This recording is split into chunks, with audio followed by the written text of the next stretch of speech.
But yeah, beer and warming up. That's all I need.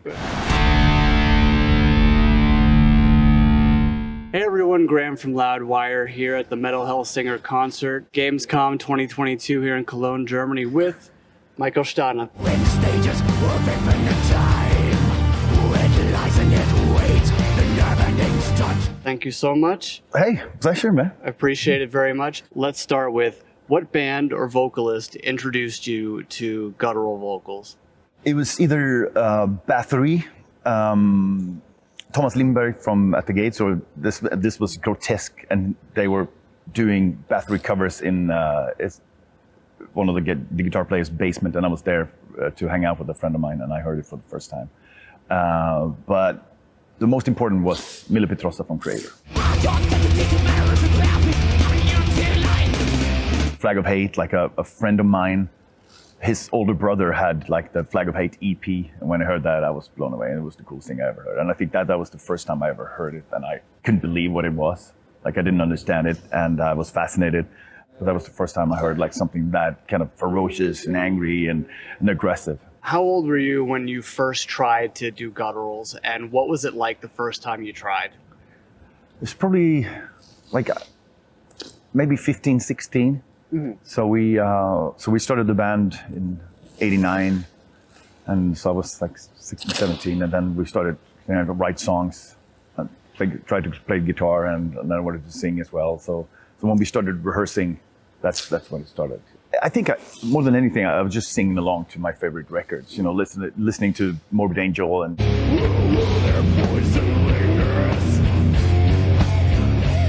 Merciless and Atheist and bands like that, just trying to kind of figure out like how to sound like them, or kind of like be close to that. And that's what I did. Like, just in my room when everybody was away. Sometimes I would skip school and just stay home and just like sing along to my favorite records all day, so I didn't have to disturb my parents or my siblings. But then we rehearsed for sometimes up to like 8 hours straight, and just like went. So it was just like, it doesn't sound good enough yet, and you just like kept going. Did you get in trouble for skipping school to learn how to do metal vocals? No, well, my grades maybe suffered, but I was sneaky about it, I think. What I didn't like about death metal vocals was that you couldn't hear anything. Mm-hmm. Where I love, like the clarity of some of the more thrashy singers, where you can actually hear everything. And it just, to me, it felt like more aggressive and more kind of like you understand it and you can get into it and kind of appreciate it way more. So that was important to me at the beginning. And so that's something that I really tried. And also we tried to write lyrics that had some kind of meaning and not just, a version of a horror movie you've seen or something like that. So I wanted that to be a big part of it. And that took some work and practice for sure. So tell us about how you've, if anything, you've changed your vocal technique, your screaming technique, as you've gotten more and more experience. Well, I went from not having any technique at all, basically. Yeah. You're young and you're like, you heal fast or whatever, so you can scream for X amount of hours and do 10 shows in a row, no worries, and it's all good, But then, and I really didn't care. It was just like, and of course, like, you might walk on stage and it's shittiest sound ever, but you don't care. It's like, you just go for it.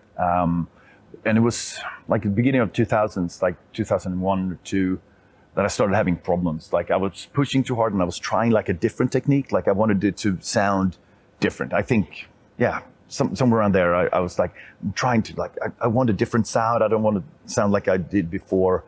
And I pushed myself too hard and I really hurt myself, like really, really hurt my voice. Oh. So every other night I would lose my voice on tour. It was pretty miserable. Like, you walk around and you're not able to talk or speak.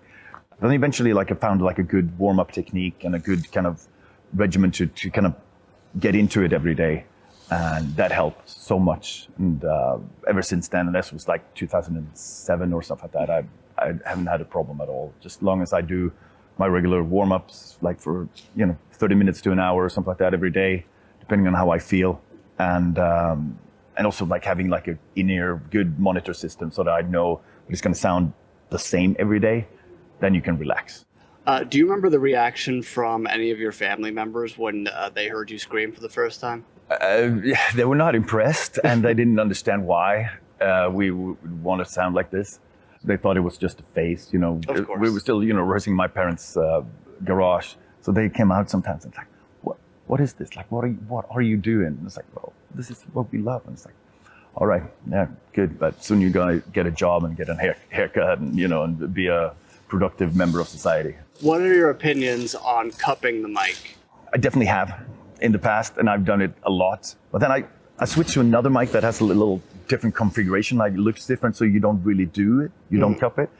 So I know how much of a difference it makes. You can easily try it at home or in the studio or on stage, and it's better if you don't. But I get that people do it because it's kind of easy to just get in there, and I get it. And it can sound cool for certain vocalists, but not for me. Not a fan.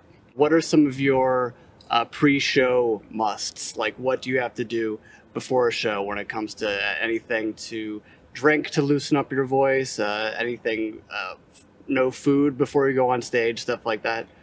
I don't think there's a magic potion that you drink or anything like that. Like, I try not to be, stuffed like with food. So before the show, but that goes for anything. Then I like to drink beer, so I get relaxed and kind of feel more social, maybe, because I'm going to be there communicating with an audience. That helps. And then I just do warm-ups. Like, sometimes I do it during the day and then right before the show.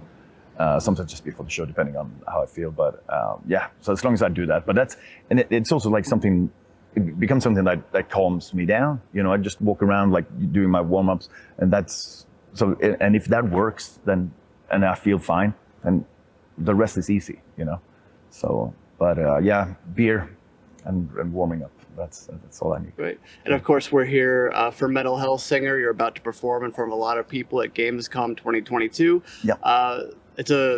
Hellsinger's a great game. The music on it's really great.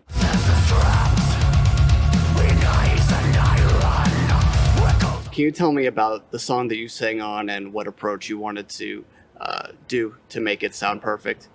It's really cool. I was contacted from the Two Feathers guys. Was it 2.5 years ago or something like that? We were writing music for this game. It's like a shooter, and then I was introduced to the game, and I was like, okay, this sounds fantastic, but how is this going to work? I have no idea. But then they sent me a song, and I was like, all right, this is cool. But then they also sent me lyrics and the rhythms and everything. So I didn't have to do anything other than just sing, it's very, that's not normally what I do. You get a song, it's like, do whatever you want, and this is a suggestion, but you be you. But here it was very specific, which was really, really cool. So in 19 or something like that, I went up to their studio and we recorded. So I'm on 3 songs on the soundtrack, or in the game, and it felt great, and it sounds awesome, and the music is great.